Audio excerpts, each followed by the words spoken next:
Whoa! And the prescription, which is great because I can means I can see properly.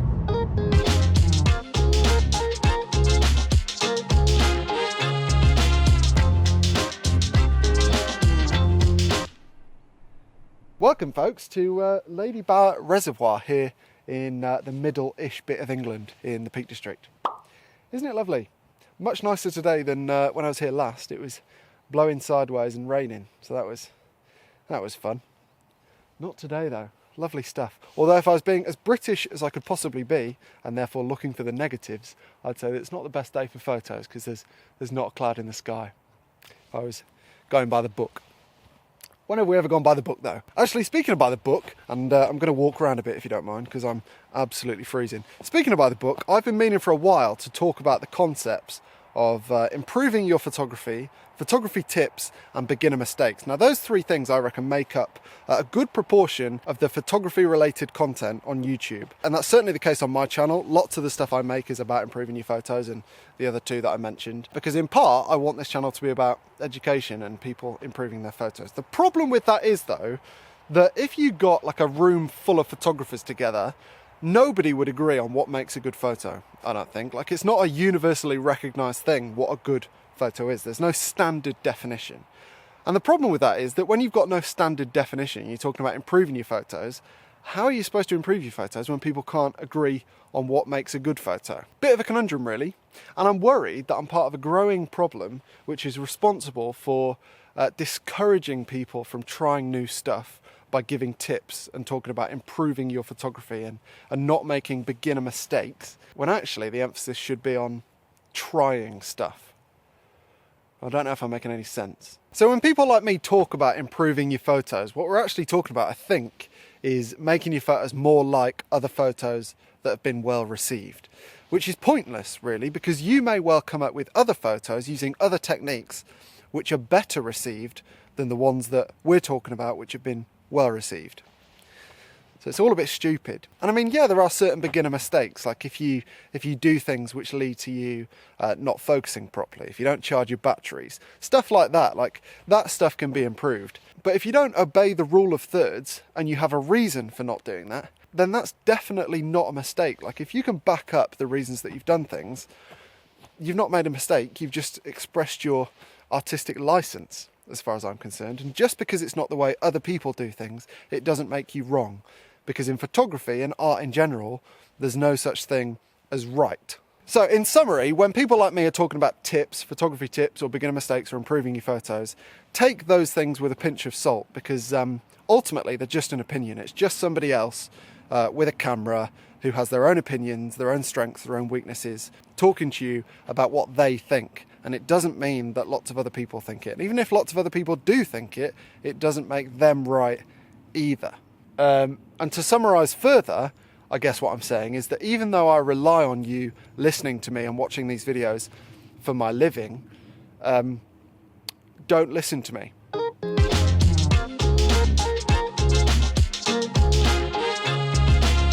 Right, I'll run you through why I'm running around taking lots of different photos. Basically, you might not be able to see. Oh yes you can. From here there's a lovely reflection of this tree in the water, but as you might be able to see also, this tree's branches kind of cut into this hill here. So what I'm trying to do is get the reflection, a nice clean reflection of this tree, and then move somewhere different to get the hill without any branches in the way. See any branches? Yeah, there, without any branches in the way. And then I'll merge the two of them in Photoshop to get what will hopefully look like a nice clean image.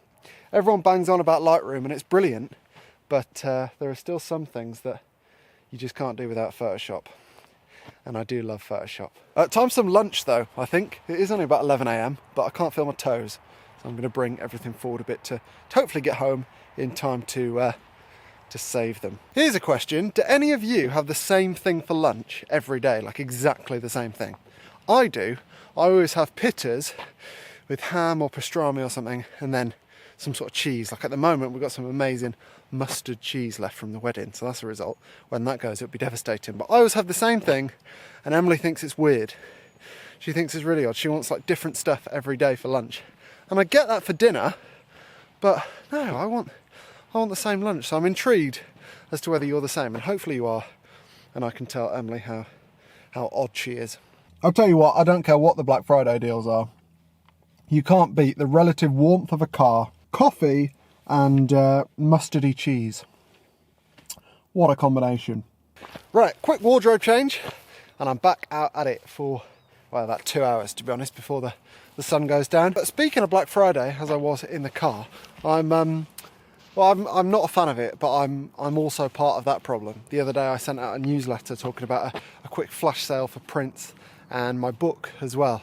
If you're interested, links in the description. I'm not going to say any more about it. And yeah, I do hate Black Friday, but it comes at a good time for shipping things like prints before Christmas, so that's why I thought I'd do a quick sale. No more about it. Also, if you're not from the UK, but you've been here, or you've been lucky enough to be here on a day that's cloudless, you might have noticed a complete change in people's moods. And I know that happens all over the world, but people here, just when it's sunny, it's like a whole different place. It's unbelievable. It's perfect. I love it. And it's probably because the sun doesn't shine that much. So when it does, it's just heaven. I think also a lot of people, me included, say that they wouldn't want to be anywhere else on a cloudless day than in the UK.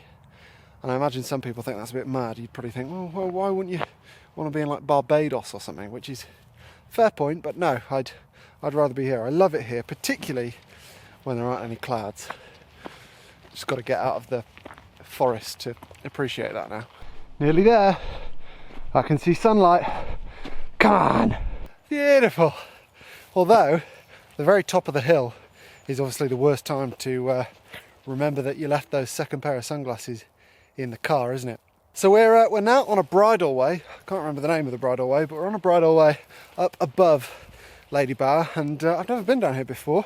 Very exciting, because as a bridle way, you're legally allowed to cycle on it, which if you watched the last video, you'll know is of great consequence to me, because I'm going to be buying a mountain bike soon. Lots of you asked why I'm going to be buying a mountain bike. Basically, I just think it's a better way to see more stuff faster. So when you're a photographer, like I am, walking around in the hills and the mountains, you're kind of limited by your legs, and you're also limited by your legs on a bike, but you can obviously travel further and see more stuff. So that's the thinking behind it. I'd also like to do some bike packing and stuff, maybe one-nighters, but also, as I get more into it, perhaps some big trips on a bike. That'd be pretty awesome. All that's for the future though, and I won't be doing any of that in winter, I don't think. I will be riding a bike, but I probably won't be bike packing.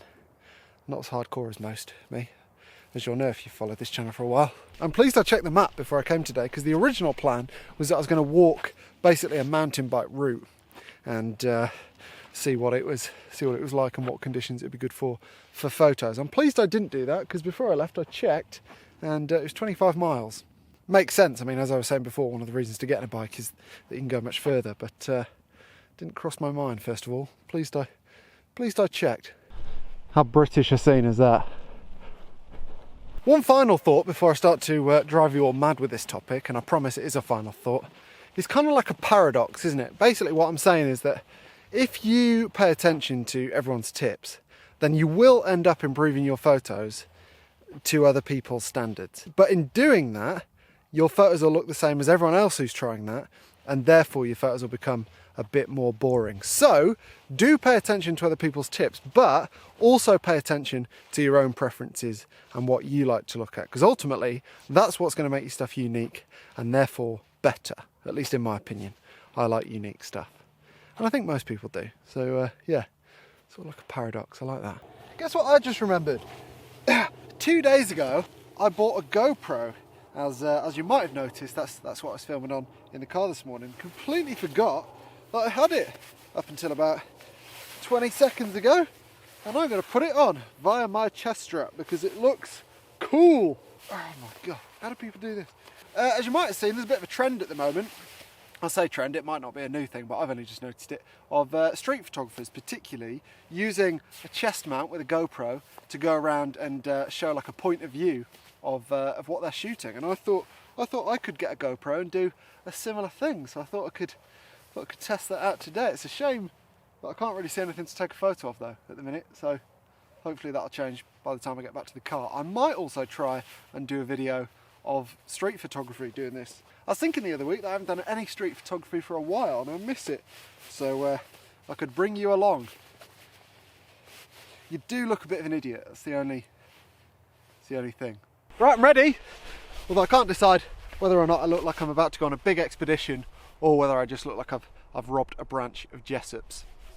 Jessop's is a UK camera shop for those of you who don't know. Other camera shops are available. Well, sadly, all I can see here is sheep. I mean, I've got some lovely photos of sheep in the past, but I mean, it's not going to happen today. I shall move on. Coming into a farm now. Hope I'm going the right way. Forgot to download the OS map before I came, so I'm flying blind a bit. Oh, is that a sign? Well, that's not that helpful. I don't know whether I need the footpath or the bridle way. Why doesn't it say where they go? Bridle way, if in doubt.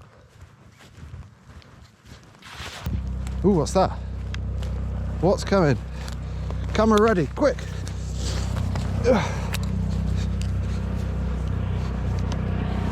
Yes! Higher, higher, fly higher!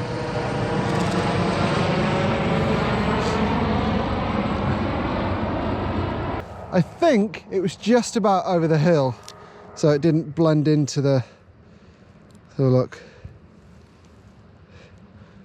Okay, but overexposed. Perfect. The middle exposure. Lovely stuff. Back up the hill. Yeah.